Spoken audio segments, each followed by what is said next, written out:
بسم الله الرحمن الرحيم تبارك الذي بيده الملك وهو على كل شيء قدير الذي خلق الموت والحياة ليبلوكم أيكم أحسن عملا وهو العزيز الغفور الذي خلق 7 سماوات طباقا ما ترى في خلق الرحمن من تفاوت فارجع البصر هل ترى من فطور ثم ارجع البصر كرتين ينقلب إليك البصر خاسئا وهو حسير ولقد زينا السماء الدنيا بمصابيح وجعلناها رجوما للشياطين وأعتدنا لهم عذاب السعير وللذين كفروا بربهم عذاب جهنم وبئس المصير إذا ألقوا فيها سمعوا لها شهيقا وهي تفور تكاد تميز من الغيظ كلما ألقي فيها فوج سألهم خزنتها ألم يأتكم نذير قالوا بلى قد جاءنا نذير فكذبنا وقلنا ما نزل الله من شيء إن أنتم إلا في ضلال كبير وقالوا لو كنا نسمع أو نعقل ما كنا في أصحاب السعير فاعترفوا بذنبهم فسحقا لأصحاب السعير إن الذين يخشون ربهم بالغيب لهم مغفرة وأجر كبير وأسروا قولكم واجهروا به إنه عليم بذات الصدور ألا يعلم من خلق وهو اللطيف الخبير هو الذي جعل لكم الأرض ذلولا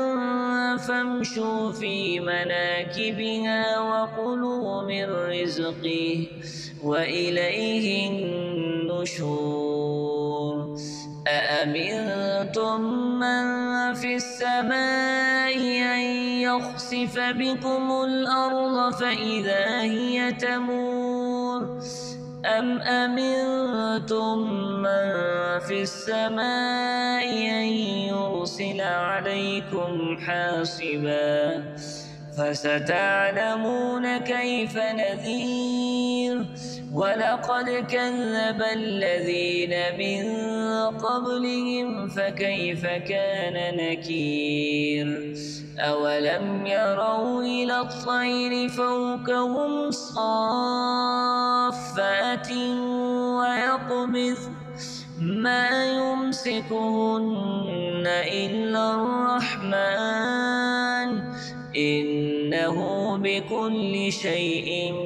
بصير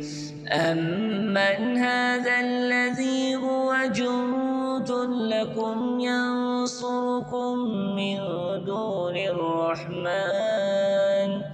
إن الكافرون إلا في غرور أمن هذا الذي يرزقكم إن أمسك رزقه بل لجوا في عتو ونفور أفمن يمشي مكبا على وجهه أهدى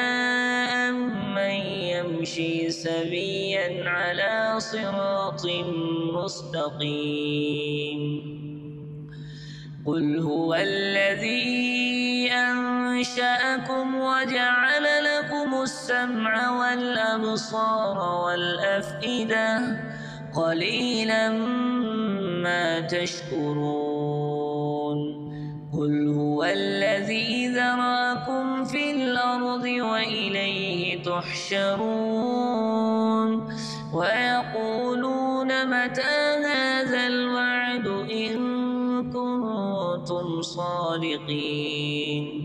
قل إنما العلم عند الله وإنما أنا نذير مبين. فلما رأوه زلفة سيئت وجوه الذين كفروا وقيل هذا الذي كنتم به تدعون. قل أرأيتم من أهلكني الله ومن معي أو رحمنا فمن يجير الكافرين من عذاب أليم. قل هو الرحمن آمنا به وعليه توكلنا فستعلمون من هو في ضلال مبين. قل أرأيتم إن أصبح ماؤكم غورا فمن يأتيكم بماء